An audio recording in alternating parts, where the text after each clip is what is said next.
noite, bem-vindas, bem-vindos, bem-vindes ao Ouvindo Vozes, esse programa que procura escutar as vozes que às vezes murmuram, às vezes vociferam na cidade dos discursos. Eu sou a Ana Laura Prates, vou fazer minha autodescrição, sou uma mulher cisgênero, de pele clara, cabelos ondulados, estou vestindo um blazer azul turquesa, uma gravata, uso óculos, e no cenário tem uma estante com livros e um divã. Hoje, o Ouvindo Vozes abre o mês do orgulho LGBTQIA+. Vocês sabem que esse mês ele é um mês de celebração do orgulho por conta do episódio do Stonewall, que ocorreu no dia 28 de junho de 69, num bar em Nova York, e a partir desse levante da comunidade gay na época, iniciaram uma série de manifestações, né, que se tornaram já desde então tradicionais em várias cidades do mundo, inclusive aqui no Brasil, em várias cidades também do Brasil, justamente para afirmar, né, então, portanto, é uma data política, para afirmar o orgulho, que no início era o orgulho gay, o orgulho também das lésbicas, mas que hoje ampliou-se, a gente vai poder falar um pouco sobre isso também, sobre essa questão da diversidade, sobre a importância disso, inclusive a própria noção de identidade, que é uma noção muito importante para a gente debater. E a gente, então, tem um mês inteiro de vários eventos ocorrendo em vários lugares do mundo. Aqui em São Paulo, a gente tem a famosa parada gay, né, LGBTQIA+, atualmente. Começou com uma parada gay, era gays, lésbicas e simpatizantes depois, né? E, felizmente, hoje a gente já ampliou.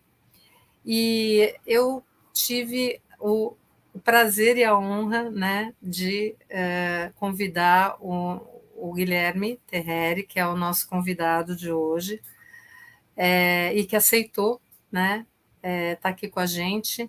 Então, eu vou apresentar o querido Guilherme, vou fazer a apresentação formal. O Guilherme, vocês sabem que ele é ator, ele é também, né, professor de língua e literatura inglesa e o criador dessa persona drag que a gente ama, todo mundo ama de paixão e aprende, né, sempre com ela, a famosa Rita Von Hunt, né? A Rita, né, que conduz por meio de estudos culturais as discussões incríveis que a gente acompanha desses temas sociais com um horizonte emancipatório radical, isso é muito importante. Tem atuado no cinema, no teatro, na TV, no YouTube, além dos trabalhos como colunista da Carta Capital, as colunas da Carta Capital são incríveis, videocolunista em uma série de outros meios também. Como professora convidada ou palestrante, a Rita já esteve presente em muitos espaços importantes para as lutas sociais, desde sindicatos e escolas públicas até universidades do Brasil e do exterior, como, por exemplo, a USP, a Unicamp, o Museu da Resistência, em Lisboa, e a École Polytechnique, em Paris. E o Guilherme, quando eu o convidei, a gente conversou um pouco sobre por onde entraríamos nesse tema, que é amplo, né? E ele, então, sugeriu que a gente falasse sobre a questão do insulto e da identidade, né? Inclusive, a gente vai, acho que esse é um ponto que a gente vai poder falar, mas eu faço questão de dizer que quando eu fui gravar o vídeo de apresentação, eu cometi um ato falho e falei ofensa ao invés de insulto. Não me dei conta, só depois que eu fui ouvir o vídeo que eu vi que eu tinha trocado a palavra insulto por ofensa, o que eu acho muito interessante. Acho que a gente pode, inclusive, começar a conversar um pouco a partir daí. Então, Guilherme, a casa é sua. Estou muito alegre de ter você aqui, que além de tudo, né, por último, mas não menos importante, é meu amigo querido do coração. Então, eu te passo a palavra, faça a sua autodescrição e a gente já começa a conversar, por favor. Ana, primeiro dizer que é um prazer muito grande para mim, todas as vezes que eu posso estar com você, estar ao seu lado. É, eu acho que tudo que a gente fez até hoje me trouxe um prazer enorme. Então, aceito mais esse convite com muita alegria. Já pude participar dos seus seminários, falando um pouco sobre estudos de cultura. A gente já deu uma formação juntos no Centro de Formação e Pesquisa do SESC, já trabalhamos juntos no Fórum do Campo Lacaniano, e para mim, todas as vezes que eu te encontro, é sempre uma alegria infinita. Bom, vamos para a minha audiodescrição.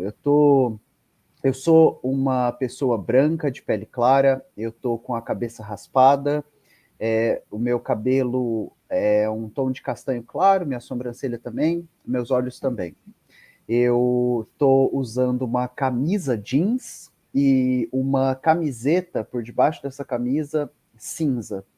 Eu estou num quarto de hotel, estou no Rio de Janeiro, vim fazer um monte de trabalho, estou fazendo essa live de um quarto de hotel, então o fundo da live é uma parede bege, um teto branco, dá para ver dois abajures, um de cada lado, eu estou sentado na frente da cama e tem alguns quadros nas paredes. Acho que vamos tentar dar início, Ana, Vamos. a esse tema que a gente vai conversar. Eu acho que tem alguma coisa já de muito potente na forma como você apresenta essa nossa discussão, que é a ideia do orgulho, né?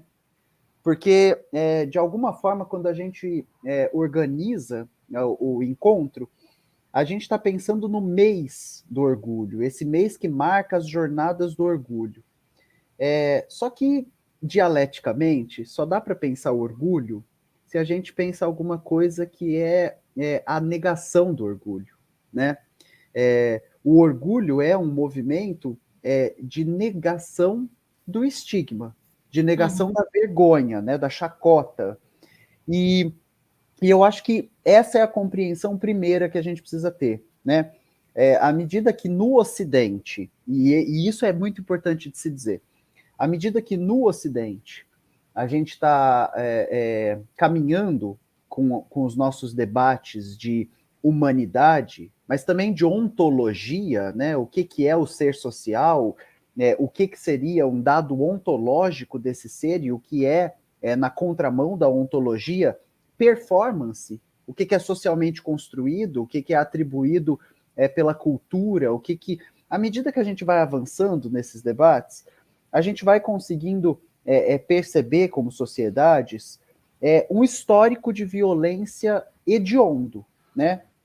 E essa violência hedionda é a que produz as categorias de esse subalterno, esse outro, né? Que não é exatamente um outro, mas é um sub-outro, um subalterno.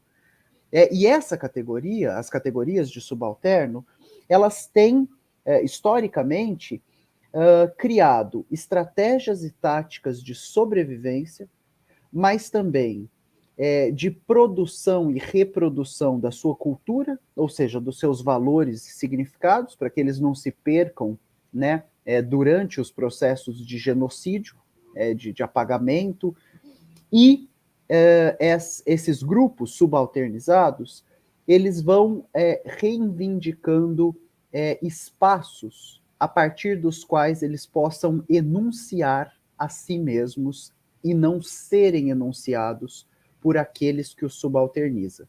Então, de uma forma muito abreviada, essa é a história das mulheres. Essa é a história dos negros e das negras. Essa é a história dos povos indígenas. Essa é a história das pessoas com deficiência, das pessoas neurodivergentes e das pessoas com sexualidades dissidentes, entre todas as aspas, porque para que a gente decida de algo, seja dissidente de algo, algo tem que ter se estabelecido como a norma, né? Isso. Então, acho que a forma com a qual você introduz a nossa discussão, ela já vai tirando do caminho uma grande jornada que a gente teria, que é explicar isso. A gente só começa a falar sobre as jornadas do orgulho porque o que a gente conhece até metade do século XX, e aí é super importante bater nisso, né, nessa tecla, a história do nosso movimento é possível de ser traçada até o século XIX. Então, é possível começar a falar de uma identidade LGBTI+, a partir do XIX.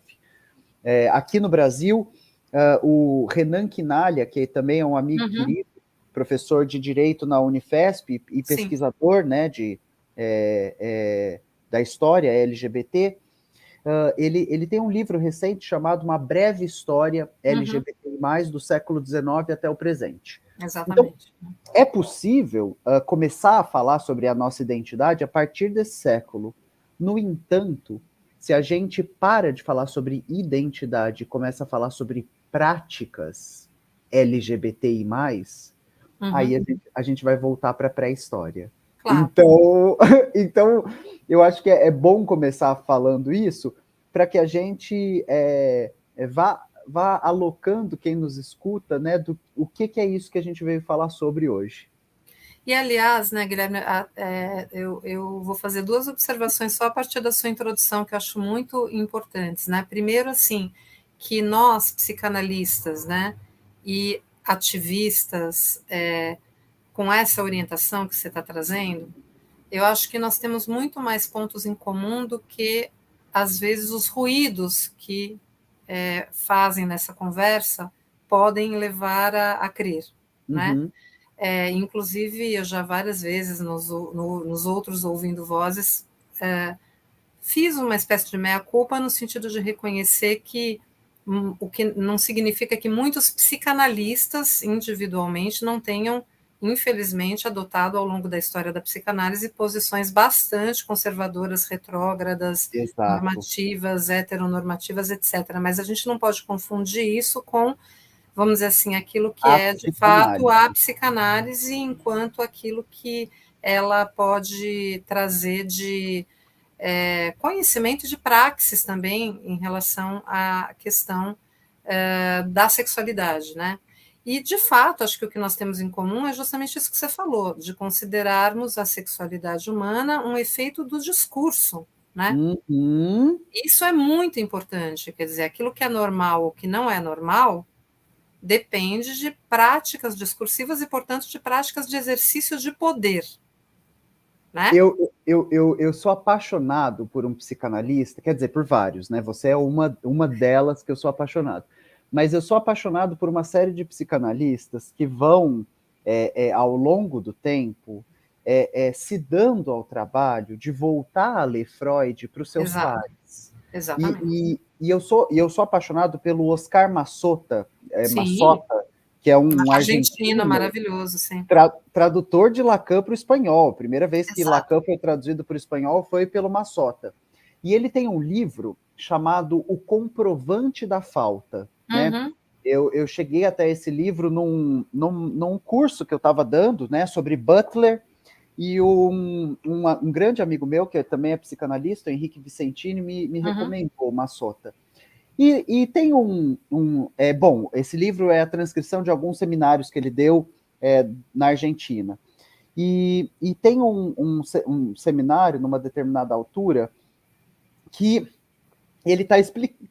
Nossa, engasguei, menina. Peraí, deixa eu tomar um gole d'água. Eu estou com a minha aguinha aqui também, senão... Nossa. E aí tem um seminário, em determinada altura, que ele está falando, né, sobre essa primazia da cultura, né, sobre como a nossa forma de produzir e reproduzir valores e significados que vai organizar o nosso campo simbólico, né, que vai organizar a ordem simbólica. Bom, em um determinado ponto, um aluno da transmissão levanta a mão, e aí tem a transcrição toda do seminário, e, portanto, a pergunta que o aluno faz. Ele fala, Massota, mas pelo que o senhor está dizendo, eu estou compreendendo que não haveria, então, nada de natural na heterossexualidade e do desenvolvimento. E aí ele começa a ir para a medicina, né? tarará, tarará. E aí, quando Massota retoma para responder, ele fala: então eu acho que eu me fiz entender. Uhum. E aí ele retoma o Freud e ele diz: eu achei que o Freud já tivesse deixado explícito. É que em psicanálise não há espaço para normal. Exatamente. Estamos divididos em psicose, neurose e esse terceiro campo está sempre em disputa, mas É. perversão ou chamemos, né, de um É que outro os campo. nomes são muito ruins, porque tinha que dialogar com a psiquiatria da época, né? Exato, Então, só que o que a gente chama, né, de neurose, psicose e perversão não tem nada a ver com o que a psiquiatria e a medicina chamavam, né? exato, Essa é que é a questão, mas ficam aí as exato. palavrinhas, né? Mas sabe um outro ponto que eu queria pegar, porque eu achei tão interessante você ter falado da questão do insulto, que na verdade você pode até depois explicar melhor, que é Uhum. a ideia do Didier Ribon, né? Que infelizmente é um filósofo super crítico à psicanálise, mas eu acho que ele não entendeu direito, a gente precisava conversar com ele. Eu adoro conversar com críticos da psicanálise, sabe? Eu acho que a gente tem que. Porque tem muito mais pontos em comum do que ele está falando, né? Sim, Do sim. que, né, aparentemente, né? E você sabe que um livro dele leva o mesmo título que o seu seminário. Ele tem um livro E a chamado heresia, eu Heresia. sei, meu É. bem, o quê? Você vai ver, ainda pego ele na curva para conversar. Deixa ele, né? Ele está andando com os psicanalistas errados. Mas, enfim, voltando, eu estava conversando com o Paulo Bueno no último Ouvindo Vozes sobre racismo, né? Justamente sobre o racismo. E o Paulo estava falando, assim, da questão do estigma também, mas Uhum. como no caso do racismo, especificamente de pessoas pretas, né? Em relação a pessoas pretas, a questão do olhar, né? Que a gente sabe da importância da questão do olhar na formação da subjetividade, né? Sim, Da sim, constituição do sujeito. Então, sim. essa marca presente pelo discurso, porque não é um olhar natural, é o olhar moldado pelo discurso racista, né? Que estigmatiza, então, as pessoas pretas, né? Curioso, né, Guilherme, em relação à questão da sexualidade, né, parece que é mais a questão da voz, né? É a questão do insulto, quer dizer, será que a gente poderia falar que teria uma homologia aí? Quer dizer, a questão do olhar no racismo, né? São todos os tipos de racismo, na verdade, né? Sim, Capacitismo, LGBTQIA mais fobia, né, o racismo propriamente dito, no fundo, o que está por trás disso é o tal da ideia da supremacia branca, né? exato, exato. Do ideal, né, desse homem branco, Branca, né, patriarcal, hétero, e cis hétero, né? cis, hétero. Agora, é interessante, eu achei muito importante esse destaque, né, que o Eribon faz da questão da voz, né, Uhum.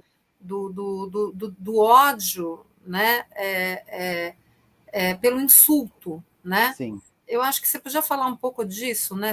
Eu achei importante você ter destacado isso, a questão do insulto ligado à identidade, quer dizer que o insulto ele não é predicativo, né? Não é que já existe uma identidade, o insulto faz um predicado, né? Cria um adjetivo para si. Não, é o ele é próprio insulto peço. que cria, né? Exato, exato, Explica exato. isso, eu achei isso muito interessante, né? Ana, eu vou então agora tentar começar essa nossa Isso, discussão, mas aí, pelo amor de das Santa Rita do deusas. Passa Quatro, você não espera passar quatro. Quando passar um, dois, você já me interrompe. Tá bom. Mas, mas bora lá. Eu te Bom, conheço, meu amor. se me deixar, a gente acaba daqui 6 meses. Ó, Meia-noite. vamos lá. Bom, eu vou tentar começar da seguinte forma. É o Raymond Williams, e aí eu vou começar assim para dizer o seguinte: o pai, né? Ai, gente, não, apaga isso. Ele não é pai de coisa nenhuma. O fundador, um proponente dos estudos de cultura, ele tem uma frase que é muito célebre para nós, que somos críticos de cultura de viés materialista, que é a seguinte: a cabeça pensa onde o pé pisa. E ao dizer isso, o Raymond, ele está lá nos anos 50, começando a abrir um caminho que até hoje parece que a gente está tendo que dar murro em ponta de faca para a galera entender, né? A cabeça pensa onde o pé pisa. Então, bora agora. A gente tem uma importante psicanalista brasileira que no seu tempo de vida não chegou a ter o reconhecimento que merecia, né? Que é a Neuza Santos Souza. A Neuza tem um livro que é resultado da dissertação de mestrado dela, de 83, chamado Tornar-se Negro.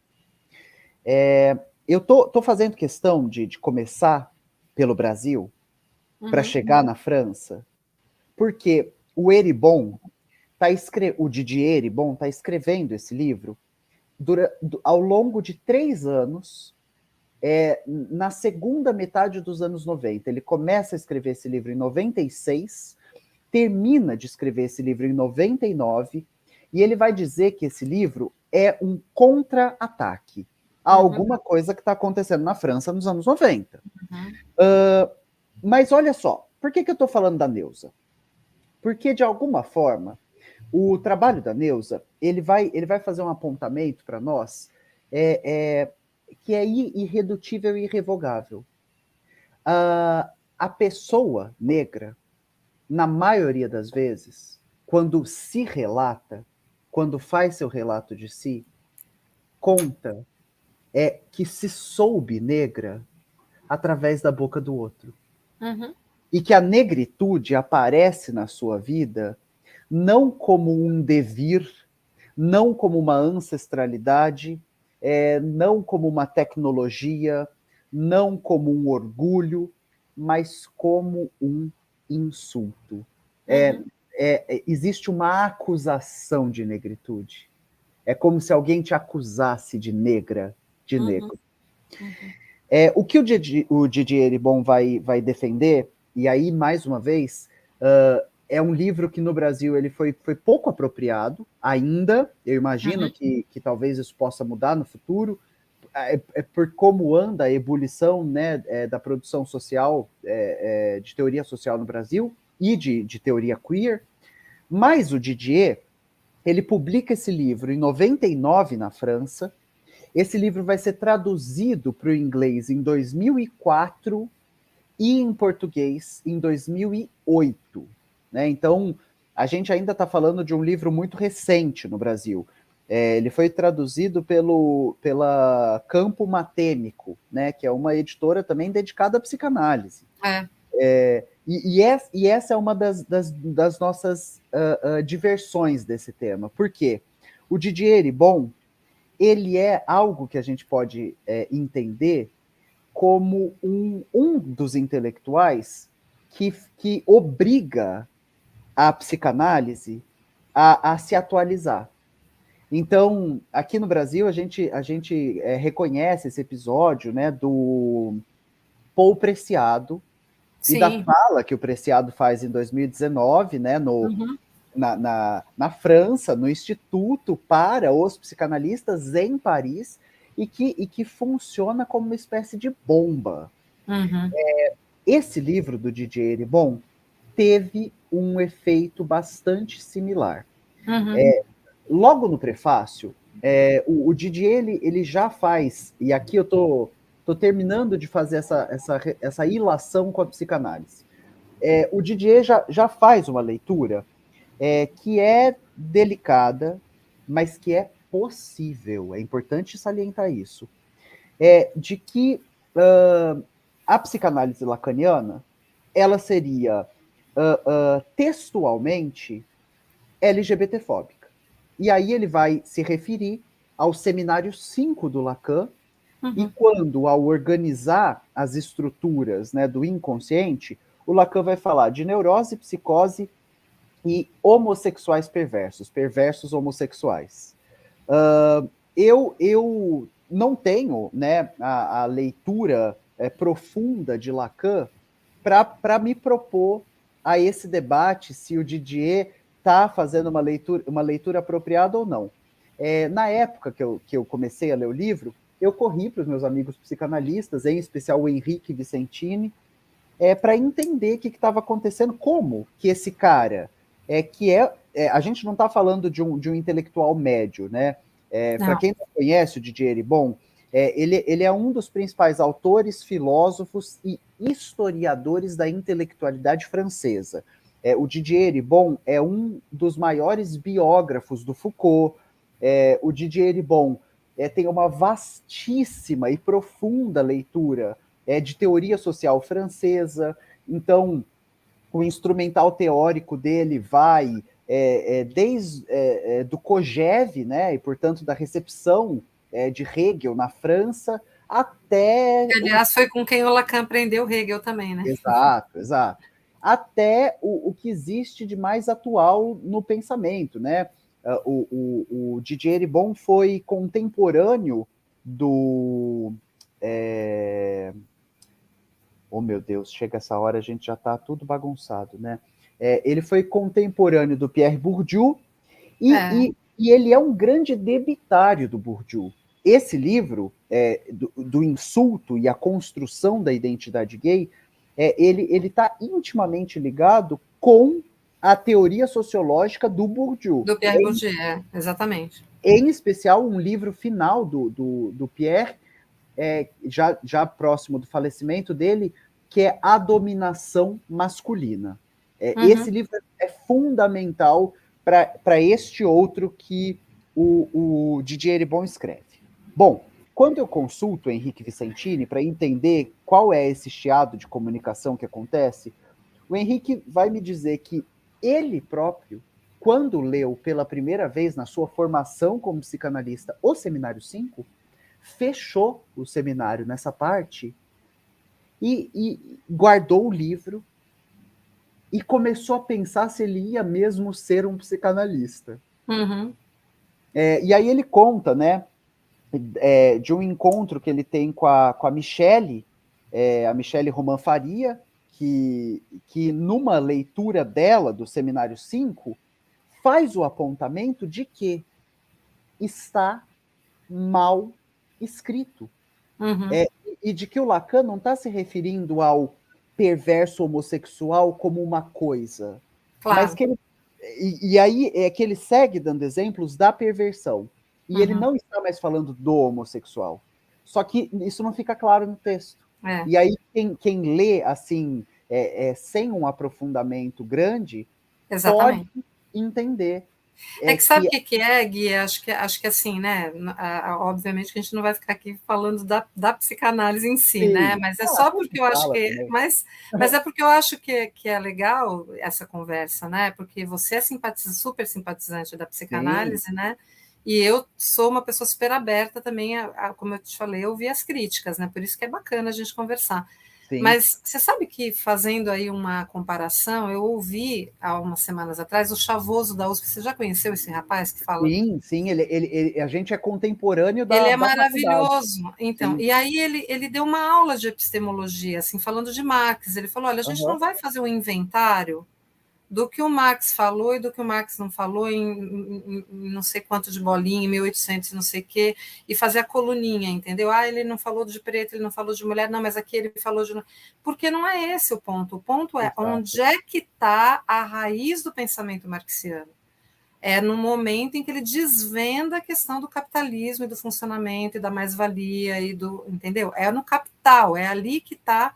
Então, eu acho que, em termos de psicanálise, a gente precisa tomar esse cuidado. Não dá para ficar fazendo um inventário. Em 1910, o Freud falou não sei quem. No Seminário 5, na página tal, no dia tal, porque não é nem página, é aula, né? Exato. Ele estava dando aula. Imagina as bobagens que a gente fala dando aula. Se for se gravassem todas as minhas aulas, eu estava cancelada. E os exemplos que a gente precisa dar, às vezes, que são exemplos da ordem do absurdo, mas que é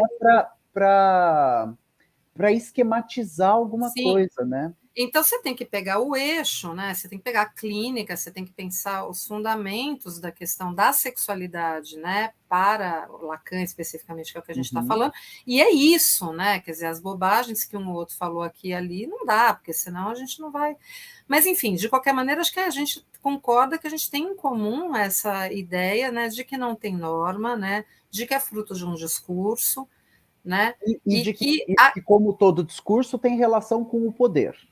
Exatamente, isso. Né? Que é uma relação de poder. Né? E é curioso pensar isso, porque já que o Didier Eribon é um biógrafo do Foucault, e ele defende, né, que a vida intelectual do Foucault é uma vida que está intimamente ligada com a biografia. A vida intelectual Foucaultiana é uma cabeça pensando onde aquele pé pisava. Isso. Da primeira publicação da biografia do Foucault, que é logo após a morte do filósofo, o Didier Eribon vai ser massacrado na França. Porque a academia francesa não aceitava a ilação, né, que você desse a entender que a produção de um filósofo estava ligada com uma condição deste filósofo, né? Só que é muito curioso pensar isso, porque quando Marx está pensando as estruturas de dominação e exploração, quando a gente se atenta para o fato de que o Marx era de uma família de judeus e de que o primeiro apelido dele na vida foi Moro, ou seja, preto, o Marx era um homem de cabelo escuro, barba escura, olho escuro, num lugar onde as pessoas têm tudo isso claro. O primeiro apelido do Marx era preto. Ele era chamado de preto. Quando a gente pensa no Paulo Freire, na Simone de Beauvoir, quando a gente pensa na Spivak, é sempre um subalterno falando. E aí a teoria social se transforma profundamente, né?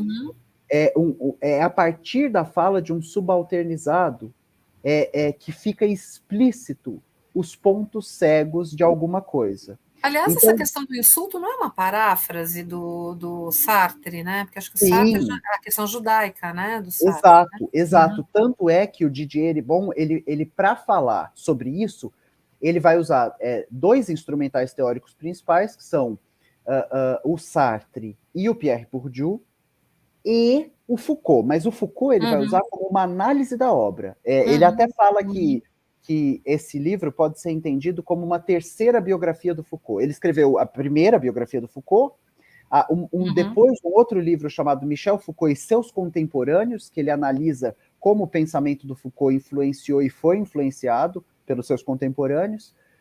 E esse terceiro livro, ele é dividido em 3 eixos. Um eixo de experiências pessoais. Então, como que a gente vai pensar uma identidade, uma cultura gay? É possível? Essa é uma questão. É possível? Ou será que a identidade e cultura gay são subprodutos de uma cultura heterossexual? Então, esse seria o primeiro eixo.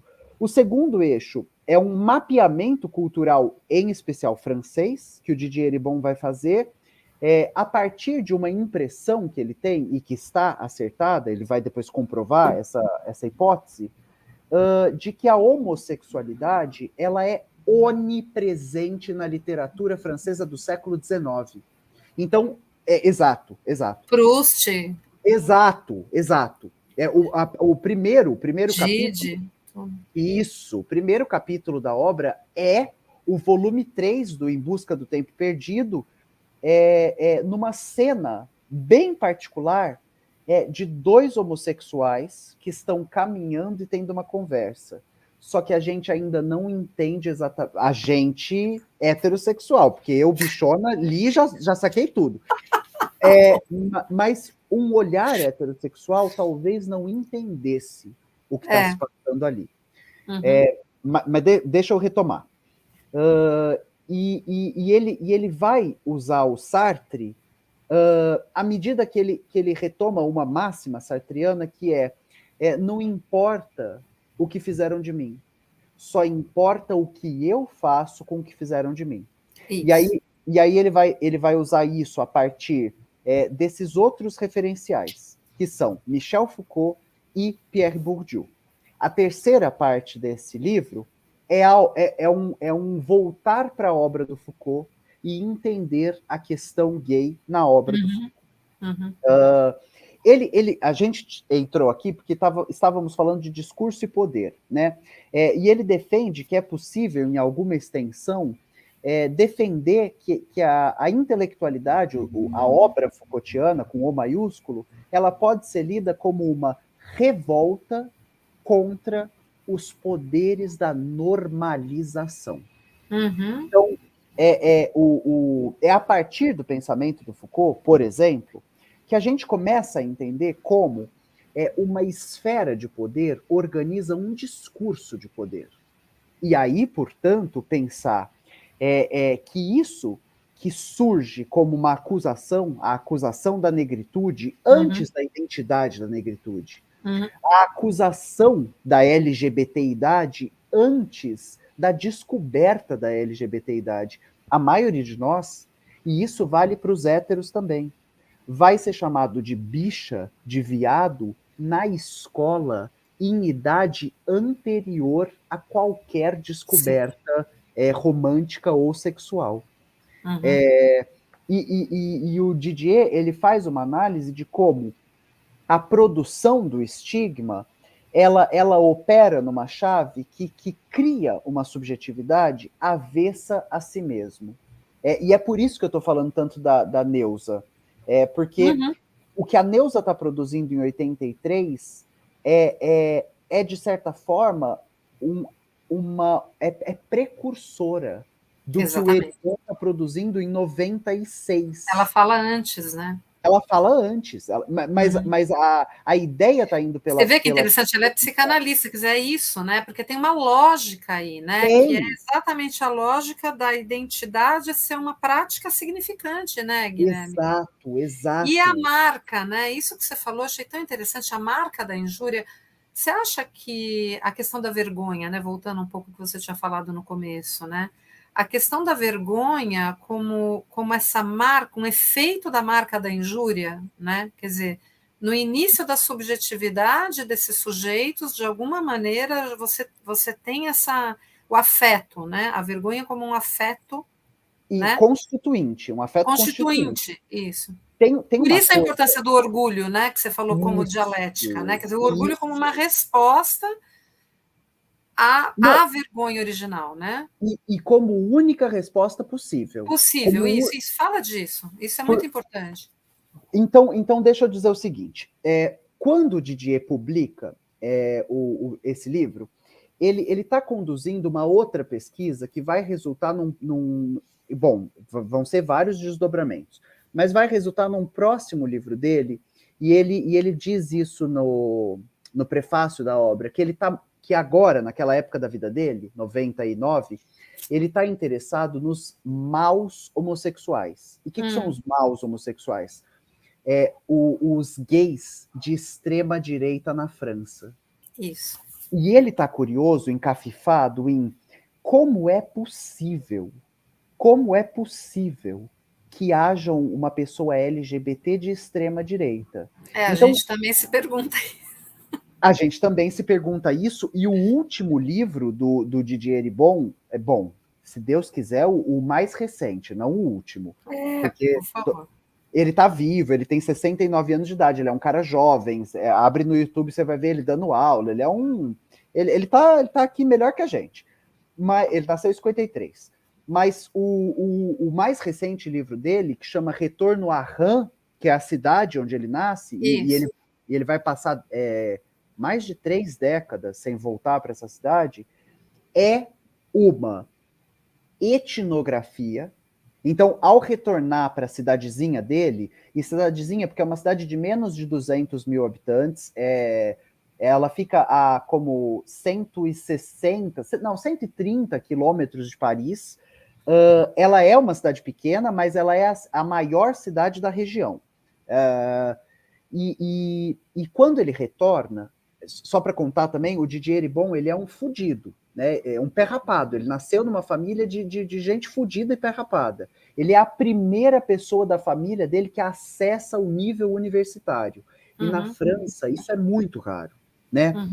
Um fudido, um pé rapado, um filho de lavadeira, um filho de eletricista, ir parar na Sorbonne não é normal.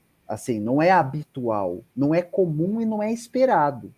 E isso vai marcar profundamente a vida do Didier e o pensamento dele.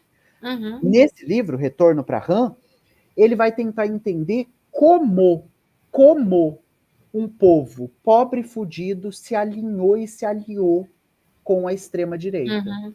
Uhum. Então, isso está nele, a ideia do orgulho, né? E de como é o único devir possível para a ofensa numa identidade que não seja E ele, autodepreciativa. inclusive, fala que a própria identidade dele como gay, de alguma maneira, ajudou ele a poder se destacar um pouco da classe, né? Vamos dizer assim. E no final, se orgulhar de ser a classe Isso, trabalhadora, né? isso, exatamente, dialética, né? E esse momento agora, né, da obra do Eribon, é ele lutando por uma arqueologia, né, de como a sexualidade é um dado de classe, né? Uhum. A homossexualidade da classe trabalhadora é muito diferente da homossexualidade da classe pequeno-burguesa e Claro. muito diferente da homossexualidade da classe dominante. Uhum. Mas existem coisas que se repetem e coisas que podem ser diagnosticadas como cultura. Exato. Então, vamos lá. Logo no início, quando ele. Um capítulo que é a introdução do livro, né? Se chama A Linguagem da Tribo. O Didier, ele está preocupado, encafifado, com uma coisa que é a seguinte. Quando você lê o Proust, quando você lê Em Busca do Tempo Perdido, no volume 3, tem essa passagem que dois personagens que a gente ainda não sabe que são homossexuais vão andando por Paris e um deles fala dos outros homens no feminino.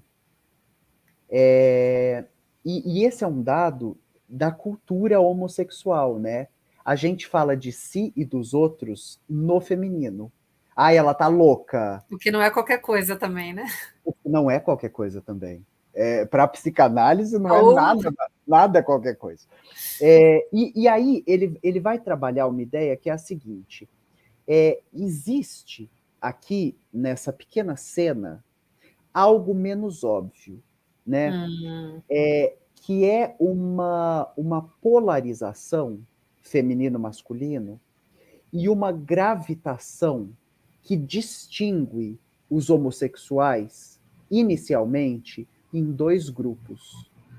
O grupo que permite que haja o feminino e o grupo que reconhece o feminino como produtor do primeiro insulto.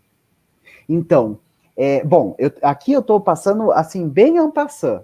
Se a gente quisesse fazer a discussão detalhada, o livro tem 500 páginas. Primeiro que não íamos fazer. Segundo, que não é tão simples assim. O Didier, ele é um sociólogo, bom, vou chamá-lo aqui de um filósofo, um historiador da intelectualidade. Muito sério, muito sério.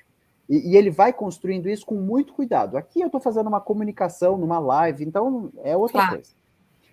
Mas ele vai mostrar assim, ó, é possível dizer que existe este homossexual que se acopla ao masculino simbólico, ao simbólico do masculino, numa tentativa de se defender do insulto.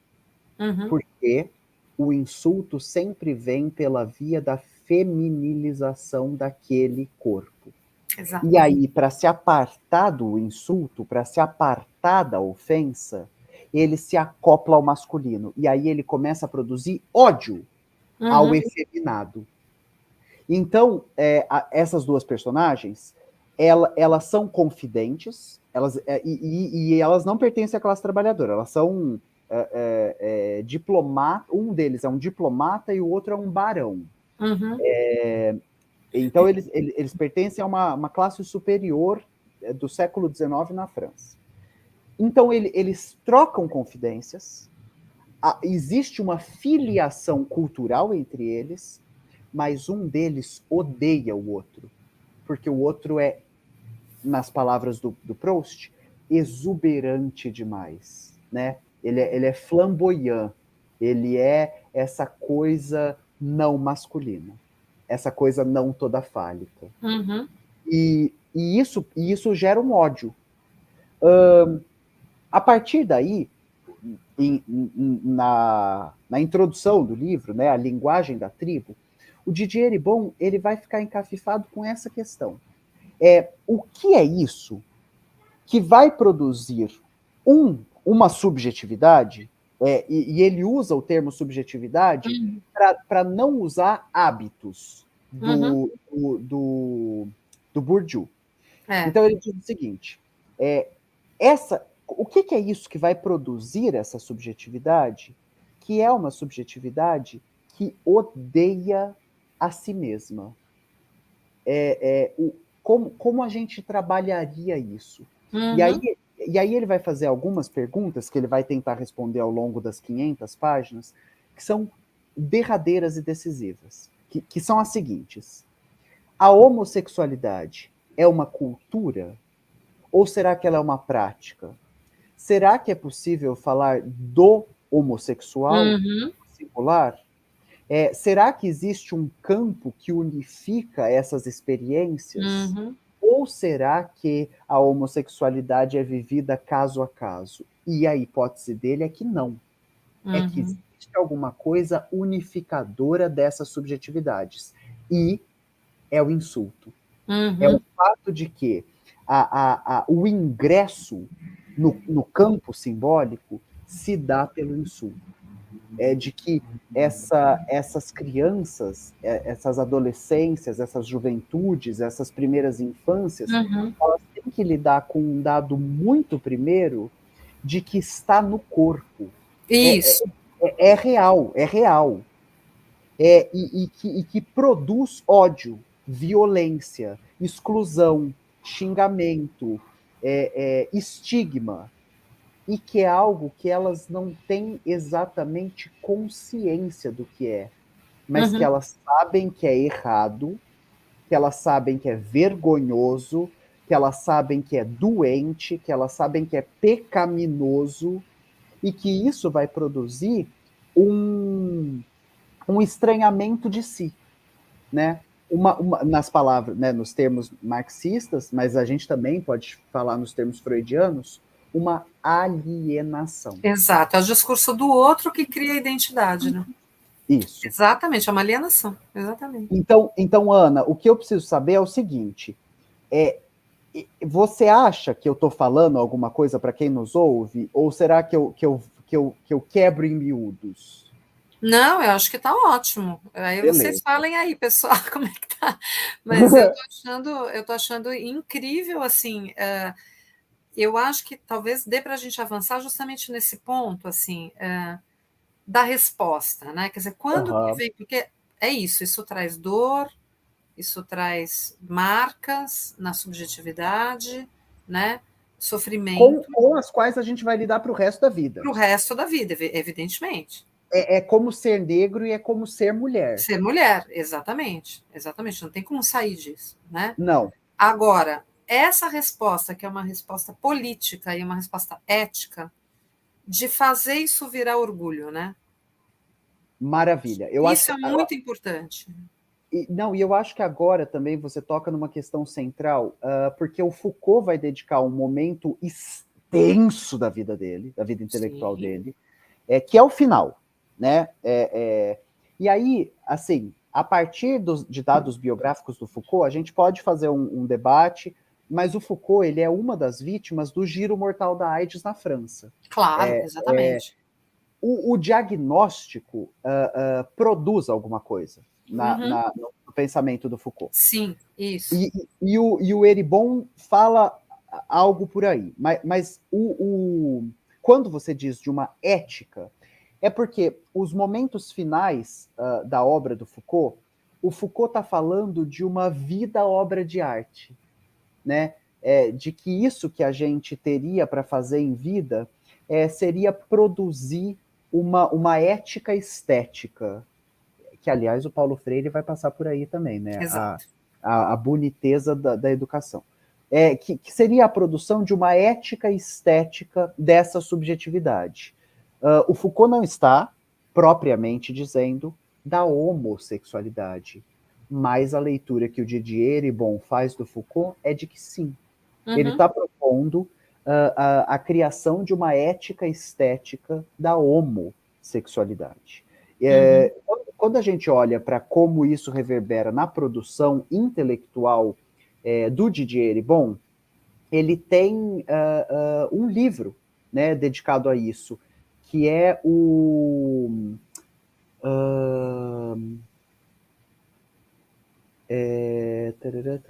Estou tentando me lembrar, mas no título do livro ele fala sobre ética e estética. Uma das obras do Foucault que ele vai trabalhar é sobre ética e estética. Voltando,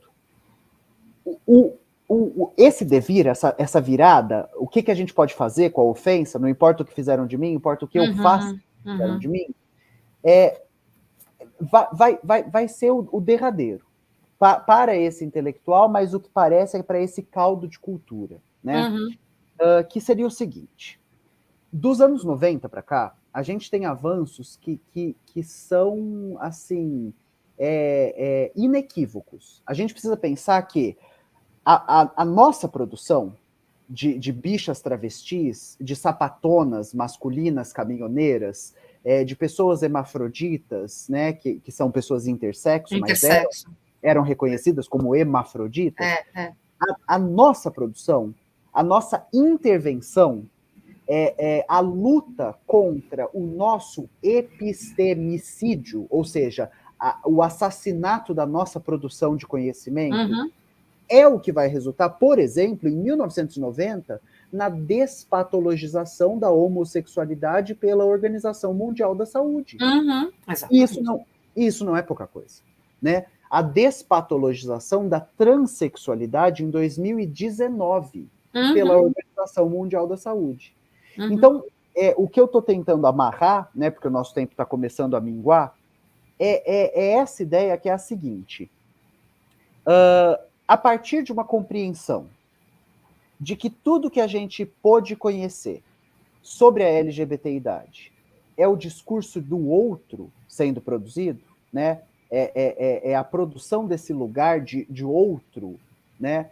E não de sujeito, mas de outro, de objeto, de subalterno. Esses corpos, eles vão se revoltar, né?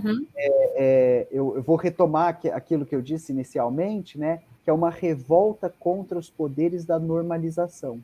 E, historicamente, a gente vai tentar lutar para fazer com que isso que foi entendido como doença apareça como um discurso violento que nos transformou em doentes. Isso que foi entendido como pecado, como um discurso violento que nos transformou em pecadores. Isso que foi entendido como abjeto, um discurso violento da cultura que nos transformou em estranhos abjetos.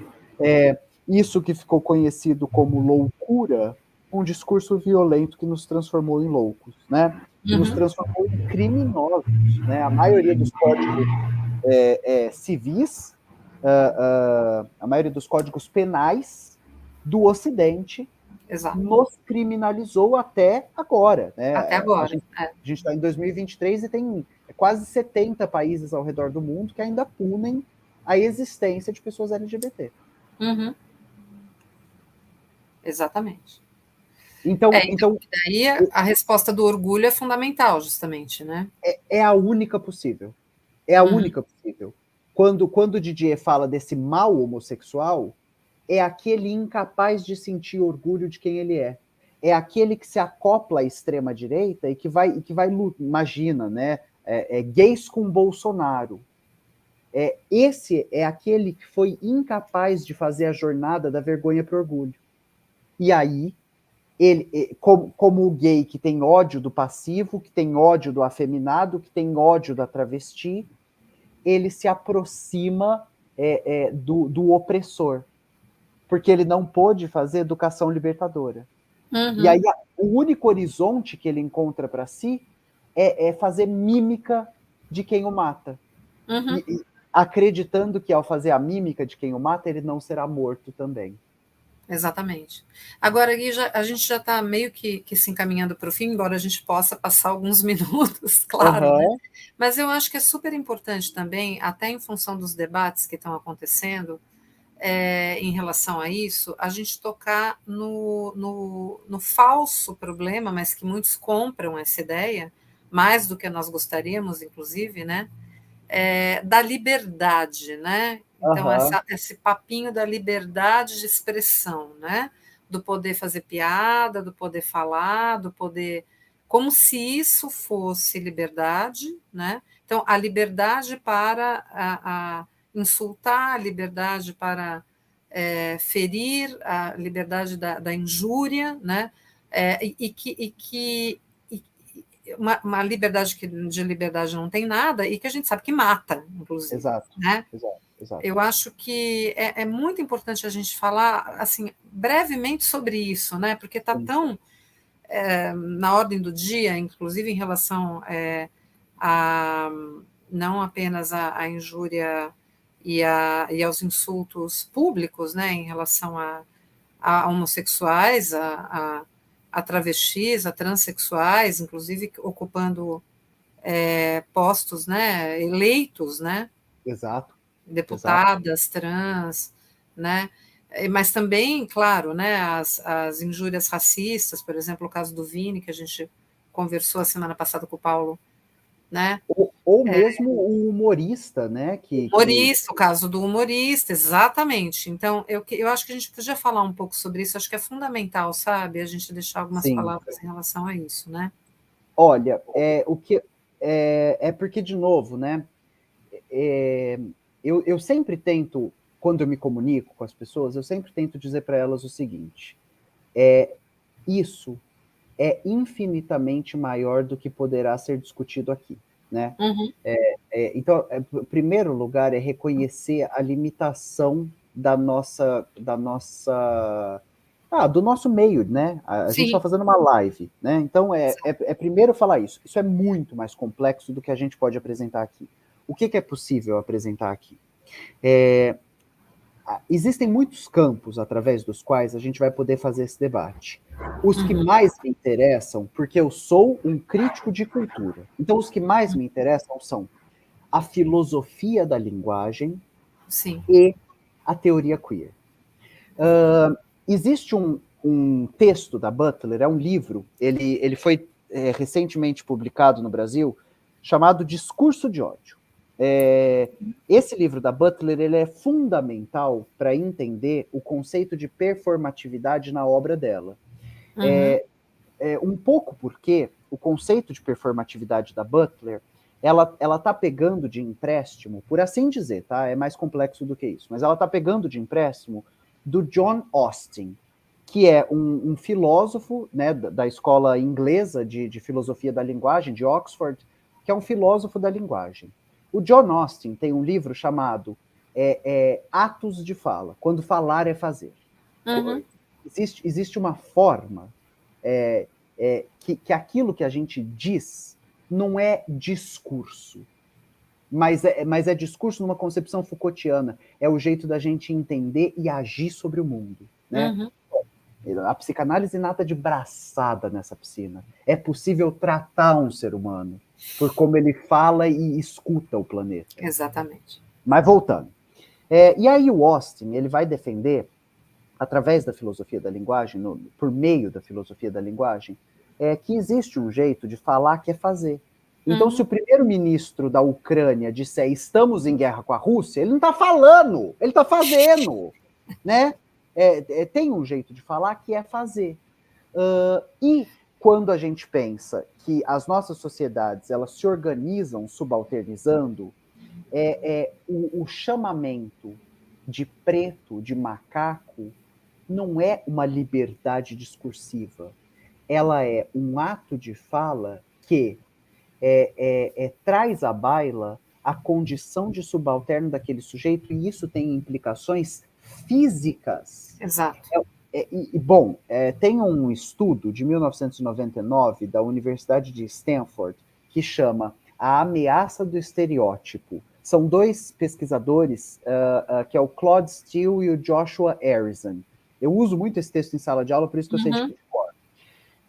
E aí eles vão diagnosticar como alunos e alunas pretos e pretas, quando defrontados com a injúria racial, vão mal nas provas. Claro.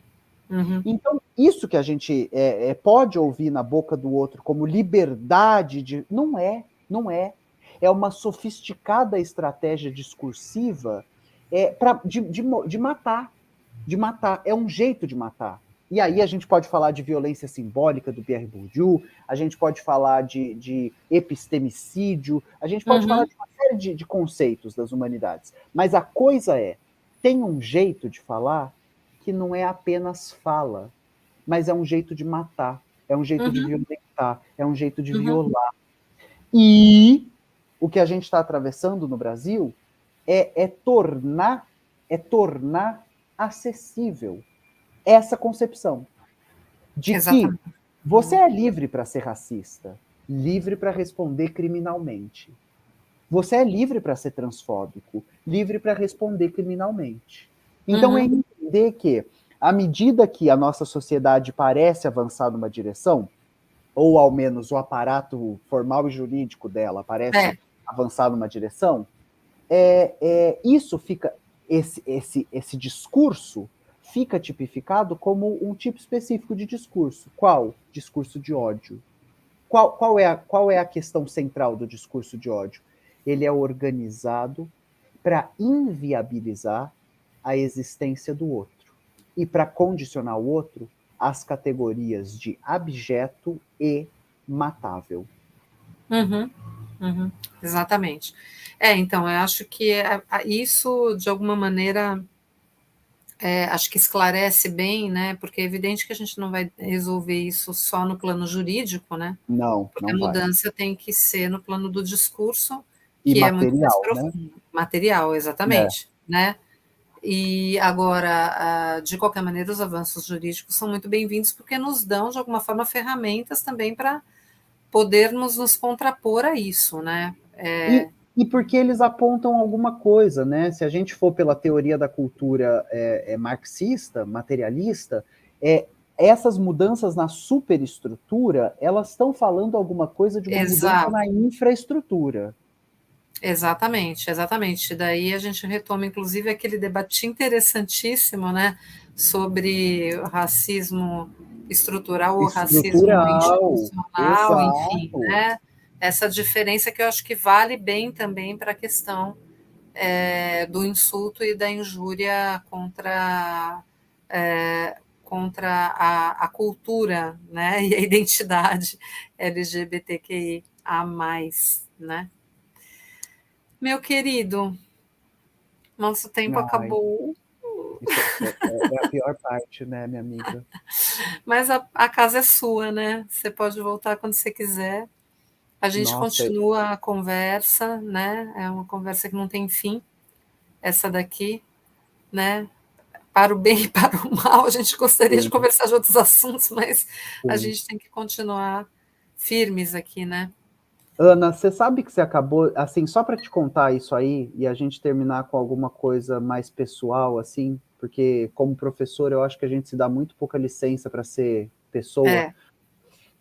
Mas, Ana, você tocou agora num ponto, minha amiga, que está sendo a questão da minha vida, assim. Eu tô tão cansado de falar das mesmas coisas, mas Então. é tão necessário. É É tão samba de necessário. uma nota só, né? Todo dia a gente acorda e fala, ai, tá bom, vamos de novo, põe o disco. É. Mas é isso, né? A gente tem um mês aí, né, de muitas atividades. Vocês podem acompanhar. E a nossa parada maravilhosa aqui em São Paulo, para quem está em outras cidades também, Sim, se sim. informem, porque é muito importante a gente tomar as ruas também, as estruturas descerem as ruas, como dizia o Lacan. Estamos tendo a construção de um bloco de esquerda para parada. Se você está acompanhando essa live, é uma pessoa LGBT ou um ou uma aliado e aliada, procure o PCB de São Paulo, em especial o coletivo LGBT comunista do PCB, Partido Comunista Brasileiro, porque a galera está organizando o Bloco de Esquerda. É uma união de partidos de esquerda, partidos e movimentos sociais, é o PSTU, o PCB, se eu não me engano, a UP vai integrar, o PT, o PSB, várias frentes para fazer um caráter de reivindicação política, de enfrentamento também na parada, né? É entender que festa também é luta, mas é importante que não seja uma festa Despolitizada. Uma festa inocente, é uma festa consciente de si. Exatamente, porque por trás de tudo isso tem a boa e velha luta de classes, né? Como diz o Meu amigo, chavoso da USP. é isso. Querido, beijo, muito obrigada, Foi um foi prazer incrível. imenso. E Eu te estarei lá, agradeço hein? ter podido falar minimamente desse livro. Sensacional. E E quem vamos quiser. trazer ele para o lado bom da força, brincadeira. Exato, exato.